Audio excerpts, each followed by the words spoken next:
গিয়ে দেখছে বাবা, দেখছে দুর্গা অনেক ফলাগে ভঙ্গে করেছে। তবে এতক্ষণ আমার এই কথা দিয়ে শ্রবণ করল। ভোলানাথ দ্বিতীয় দিকে দেখছে সে অমরনাথের গুহা হইতে এক সুখ পাখি উড়ে যাচ্ছে। ভোলানাথ চিন্তা করে দেখলেন তবে কি দুর্গার কণ্ঠে কণ্ঠ মিলিয়ে এতক্ষণ এই সুখ পাখি হ্যাঁ দিচ্ছিল।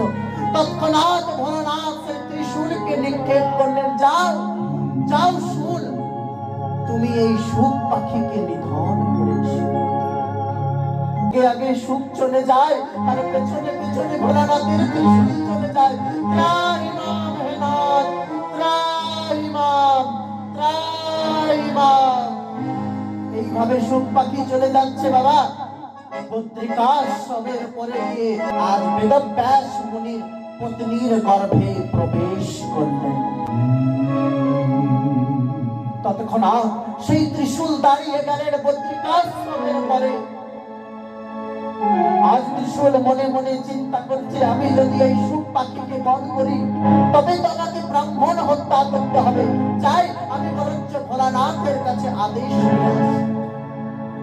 সেই ত্রিশূল ফিরে গেলেন বাবা আর ভোলানাথের কাছে আজ্ঞা দিলেন, প্রভু আমি সেই সুখ পাখিকে মারতে পারিনি। সেই সুখ পাখি ব্যাস পত্নীর গর্ভে গিয়ে পদার্পণ করেছে।